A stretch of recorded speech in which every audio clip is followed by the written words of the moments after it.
The Children of Lir, an Irish folktale. In ancient Ireland, among the magical Tuatha De Danann, there was a great leader named Lir, who was known for his bravery and power. Lir, however, was passed over for the kingship of the Tuatha De Danann when the people chose Bod Bderg as their high king. Lir was furious and felt deeply insulted, vowing to never speak to Bod Bderg again. Bod Bderg, wishing to maintain peace among his people, sought to end the rift between them. To mend the relationship, he offered Lir the hand of his beloved daughter, Aoife, pronounced Eve, in marriage. Aoife was known for her beauty and gentle nature, and Lir, still proud but realizing the wisdom of this offer, accepted. The marriage brought peace between Lir and Bod Bderg, and soon Lir's life was filled with joy once more. Lir and Aoife had 4 children who filled their lives with happiness. The eldest, Fionnuala, was as graceful as the swans that glided over the lakes of their homeland. Then came her 3 brothers. Aodh, a bright and clever boy, and the twins, Fiachra and Conn, inseparable and full of mischief. The children were Lir's pride and joy, and they lived happily in their father's grand fortress.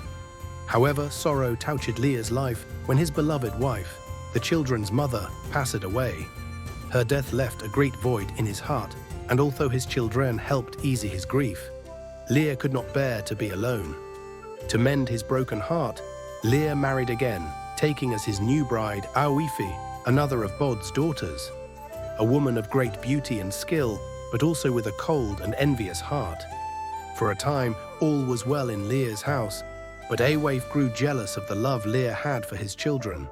No matter how kind they were to her, she could not shake the feeling that they were her rivals for Lir's affection. Day by day, her envy festered until it twisted her heart beyond repair.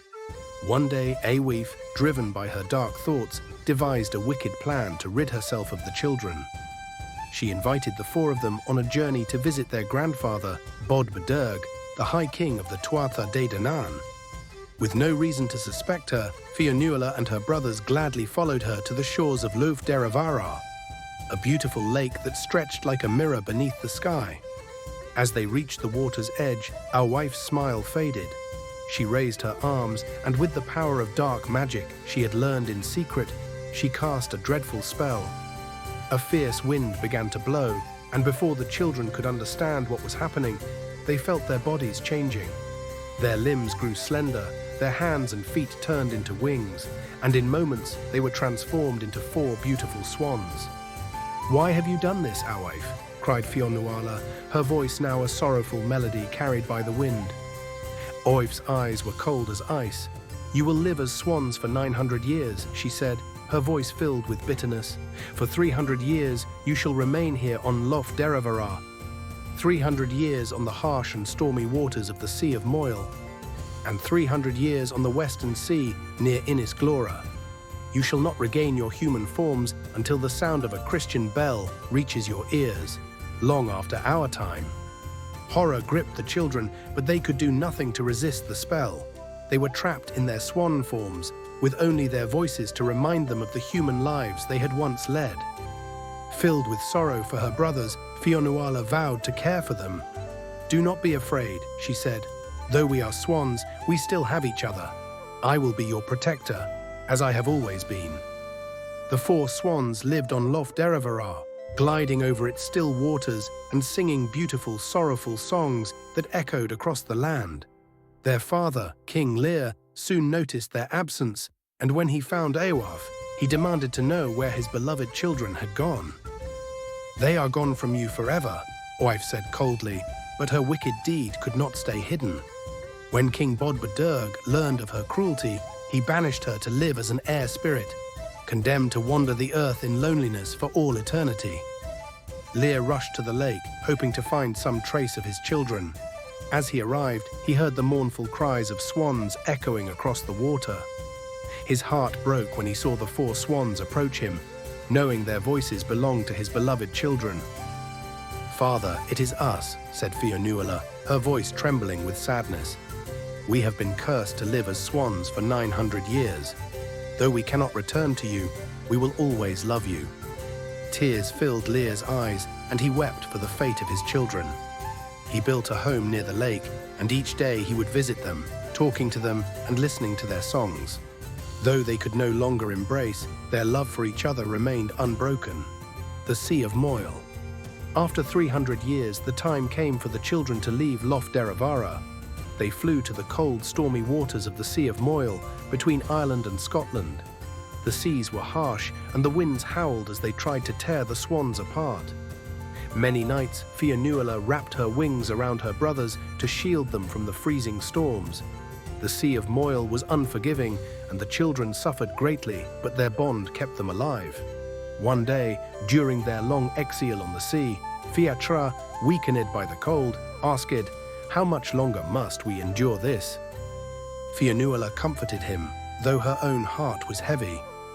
"We must be strong for each other. The winds cannot break our spirit, and soon our time here will end." For 300 bitter years, the swans braved the storms and the icy waters, never giving up hope. Their songs echoed across the waves, carrying their sorrow and strength. Inis Glora. Finally, after what felt like an eternity, the swans left the Sea of Moyle and flew to the western sea near Inis Glora. This final part of their curse was not as harsh, but by now the centuries had taken their toll on the children. Though still swans, they had grown old, and their feathers were not as white as they once had been. It was during this time that a new sound began to reach their ears, a soft, clear ringing that seemed to come from far away. It was the sound of a church bell. The Christian faith had come to Ireland, and with it the power to break the ancient curse. One day, a kind monk named Mochua found the swans on the shores of Inis Glora and heard their sorrowful tale. He brought them to his church, where the sound of the bell grew louder and clearer. As the bell rang, the spell was finally broken. The swans transformed back into their human forms, but they were no longer the children they once had been. They were old and frail, the long centuries weighing heavily upon them. Mochua baptized them, and the Children of Lir, now in their human forms once more, passed away peacefully, finally free from their long exile. They were buried together, side by side, so that they would never be parted again. Though their lives had been filled with sorrow, the story of the Children of Lir lived on, passed down through generations as a reminder of the enduring power of love, loyalty, and the strength to endure even the harshest trials. And so ends the tale of the Children of Lir, whose voices once sang across the lakes and seas of Ireland, and whose spirits remain in the hearts of those who remember them. Thanks for watching. Like and subscribe to be updated on all our new content. Thanks, and have a wonderful day.